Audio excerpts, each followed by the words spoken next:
Welcome to Monday Morning Dharma on November 4th. Let's begin by settling into a comfortable meditation posture. Please take care to ensure that your spine is straight and relaxed.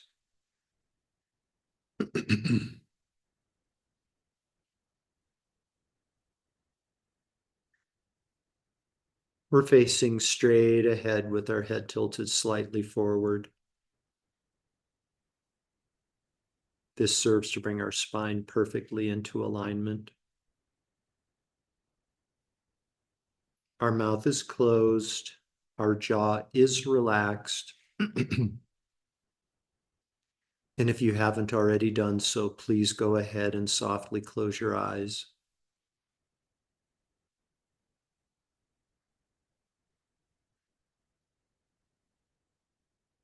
And to begin, I'd like you to please bring your awareness to the exhalation of your breath.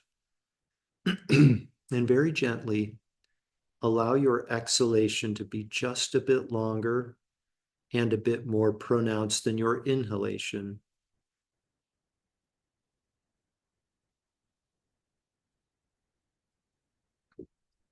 Please feel free to experiment with pausing briefly at the bottom of each exhalation. This meditation technique will allow both your physical body and your mind to start to settle and to rest, to become quiet and still.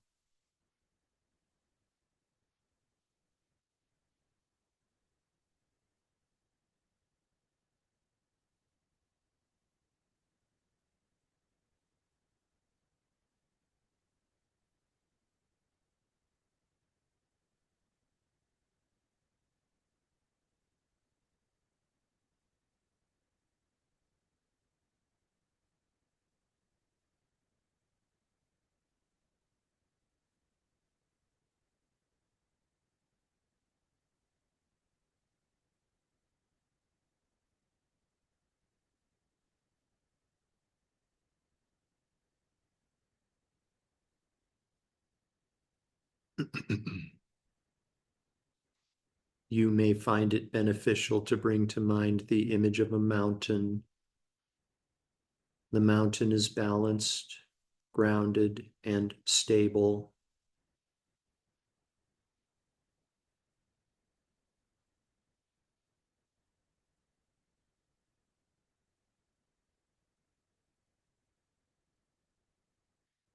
Be like a mountain. Be like a mountain as you engage in this morning's meditation.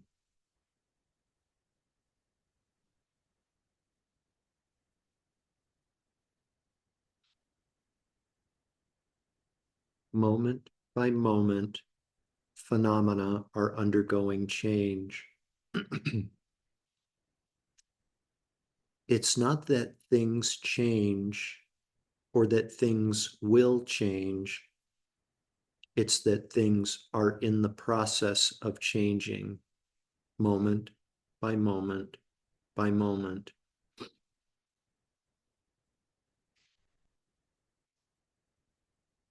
The people sitting here in meditation right now are not the same as the people who entered the room to meditate or who joined the online gathering.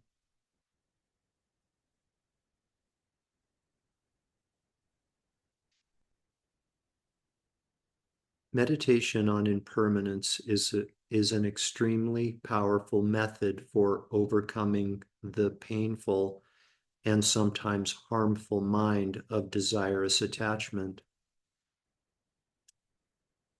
That's because if you recognize that the object of your attachment is in the process of changing, dissolving, and disappearing,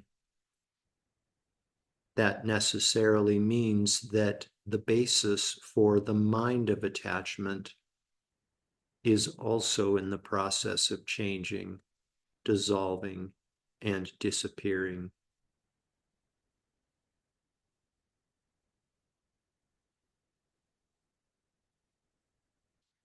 Please know this truth about wisdom realizing impermanence. If you perfect your mind of wisdom realizing impermanence, you will never suffer again in this lifetime.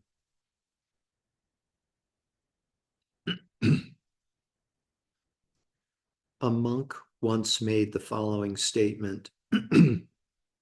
He said, "In my 20 years of wearing the robes of an ordained monk, I have learned this one fact. All that arises ceases. This I know."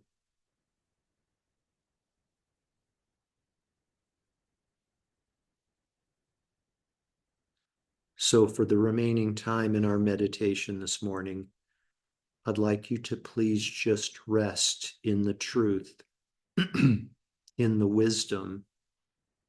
All that arises ceases, and become one with this truth.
The Mahasiddha Tilopa gives the following advice.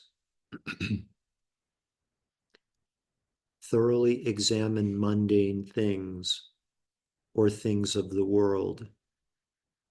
If you do, you will see that none of them persist.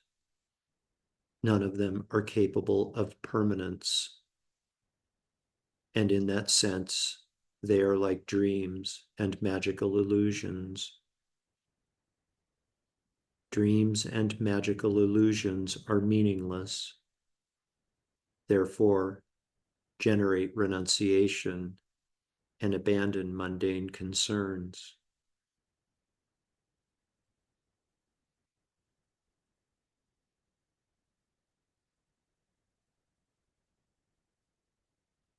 Now, please gently redirect your awareness. Become aware again of this entity we've agreed to label physical body, and allow your breathing to become less shallow.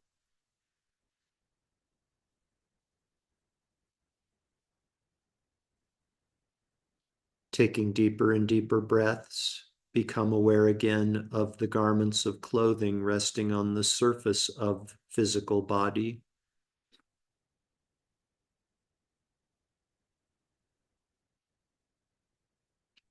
Become aware again of your surroundings inside the room that you're occupying. Become aware again of the world that exists outside of the room that you're occupying. Become aware again of clouds, of blue sky beyond the clouds, of outer space beyond the blue sky. And you can know that you are not these phenomena, nor are you separate from these phenomena.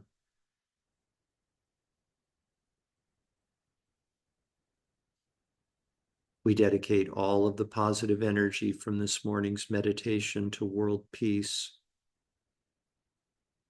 May all beings without exception soon come to enjoy a state of complete, perfect fearlessness. May all beings without exception be completely free from all forms of emotional and physical suffering. May all beings without exception be happy, peaceful, contented, and free.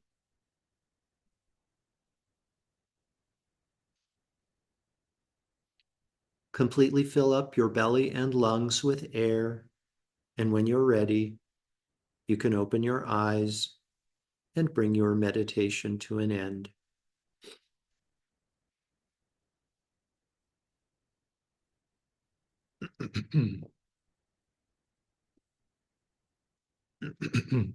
Thank you. Thank you. Welcome back. Excuse me.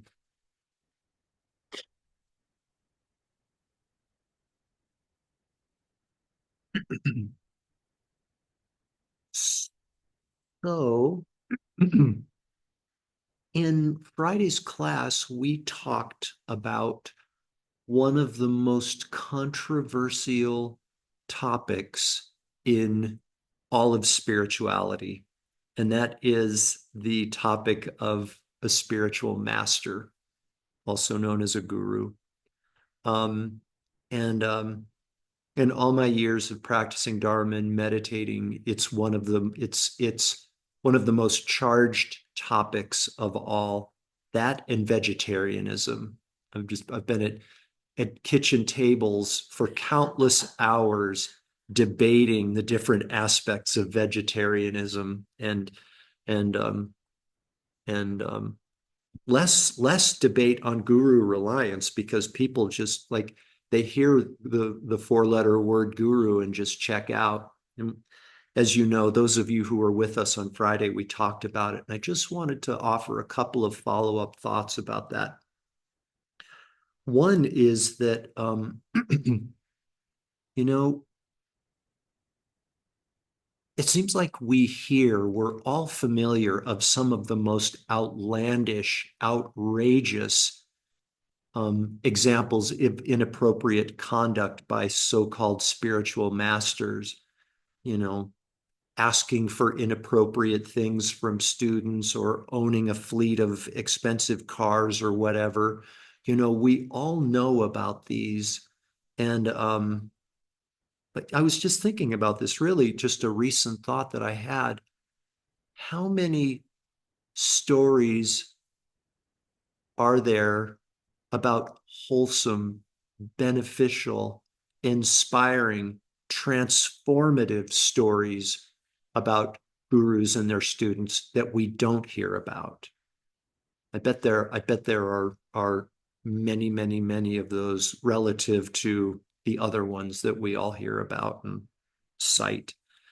The other thing I want to say is that um, it takes, if one is considering taking someone to be their spiritual guide or mentor or guru or teacher or whatever label one wants to use, I think there are a couple of criteria for us to use in our vetting process, if you will.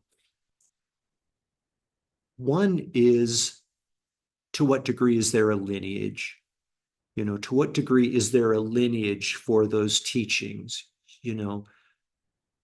If it were me and somebody says, I woke up this morning with this really great path and I'm going to teach it now, I didn't learn it from anybody. I didn't have anybody to serve as my example or my mentor. I would be a little bit cautious about that, right? As opposed to one whose, teacher learned what they know from their teacher, and that teacher from that teacher's back many generations, creating a lineage. The other vetting criterion that I would suggest that you use if you're considering this, taking a spiritual mentor or teacher, is what that teacher may ask for in return. Yeah.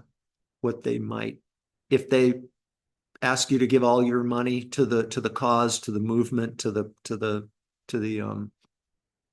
fellowship, I think I would be skeptical, cautious. In fact, I would say if they ask for anything other than for you to put the teachings into practice to the best of your ability, I would be cautious. Any sort of spiritual guide worth his or her salt, that's kind of all they ever ask for, is to please put the teachings into practice to the best of your ability. And just one little addition they would probably say is, try to do it with a happy mind if you can. That's what all the qualified masters say. So anyways, just wanted to offer that. So there is an election coming up tomorrow. You might have heard. Um, and I want to, with the 8 minutes that we have remaining, I want to share with you a story from my past. This is when I was first entering my meditation path. And I was, in a previous life, I was an activist, a political organizer, believe it or not. And I was a political organizer in the name of protecting the environment. And so I was deep into that path, deep into that career, and I met the Dharma and was living at a Dharma center in Missoula, Montana. And this was in 1999, November of 1999. And I'd taken a leave of absence from my job to work on this gubernatorial campaign in Montana, like leave of absence so I could work full time for this governor's campaign, who was very much, in my opinion, very much like the presidential candidate who was running at that time, Al Gore. The gubernatorial candidate was very green. I mean, as in really progressive on the environment. He was very qualified. He had a lot of experience. You know, his name was Mark O'Keefe, just like Al Gore was, in my opinion, at that time. And like Al Gore, he was running against a candidate that I felt to. I'm getting, this might be TMI, but I've opened it up, so on we go. Um, like Al Gore, my candidate was running against an opponent who I perceived to be very unqualified for the position.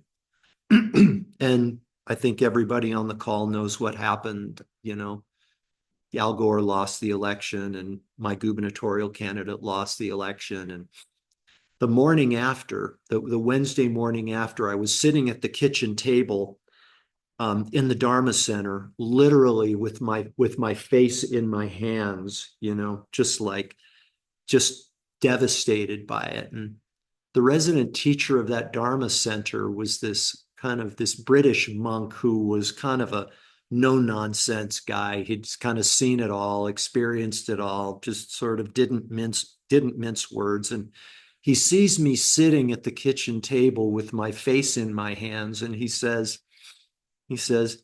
you know, it's probably for the best that your candidates didn't win.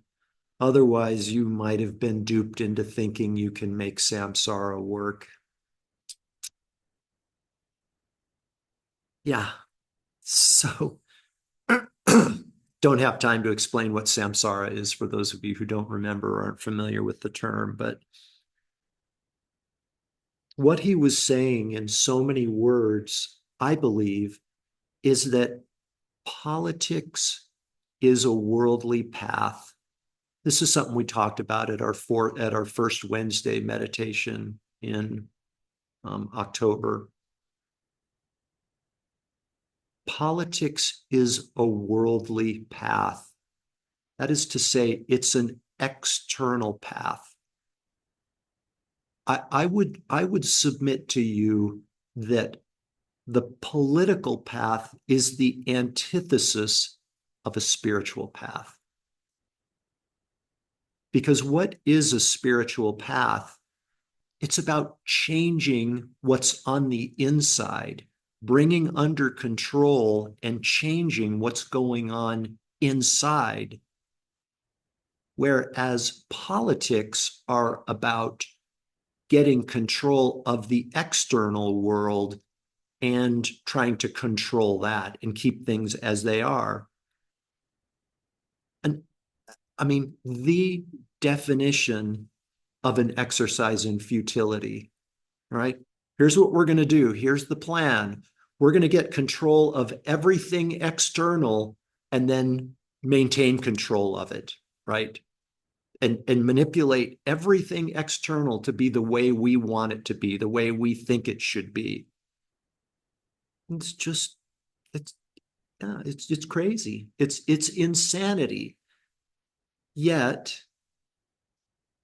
I think it is advisable for each of us to ask ourselves, to what degree are we taking refuge in politics rather than a spiritual path, a wisdom-based spiritual path that has its roots in kindness and compassion and doing inner work?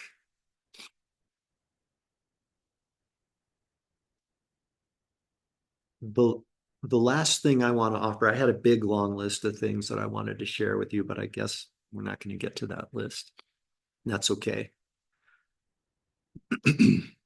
We may be wondering what constitutes a worldly path, a worldly thing. What is it that makes it worldly?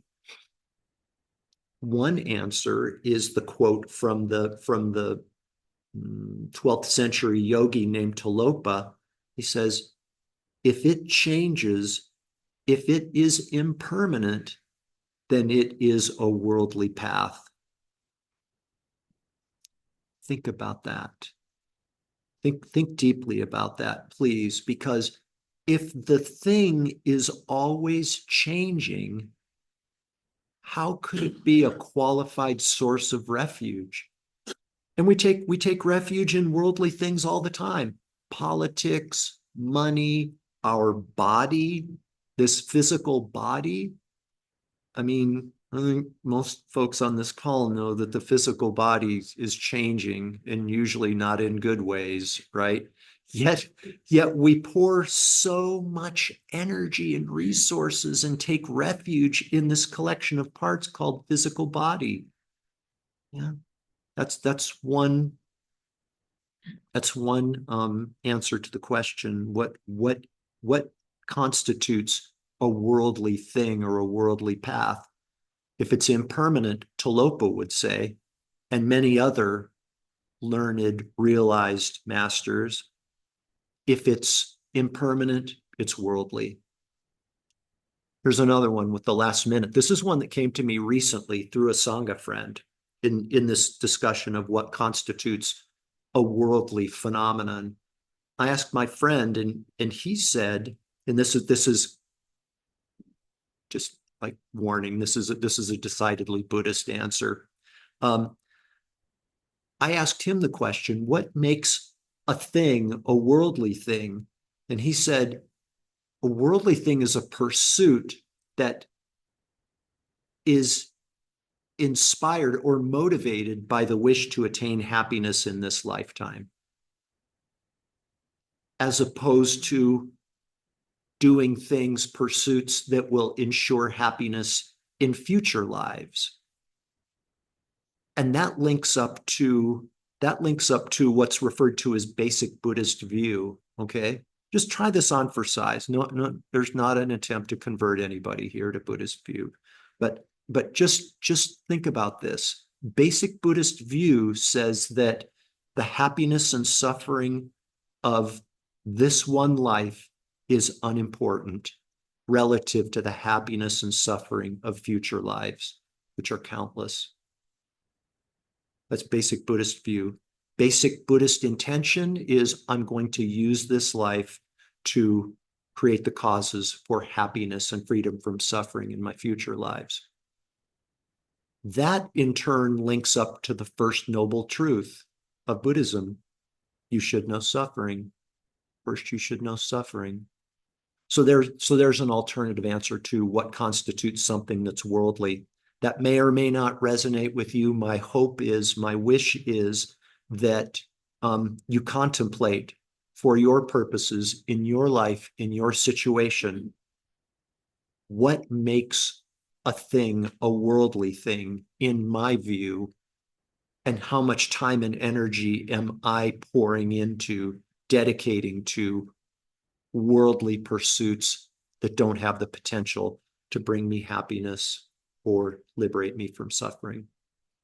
I think that's the question on this Monday before Election Tuesday. Yeah. Okay. Thanks, you guys. Thank you so much. Yeah. Yeah. Thanks, Jeff. You're most welcome. Wow, Jeff, that was powerful. Thank you. You're so welcome. You're so welcome. Bye-bye, you guys. All right.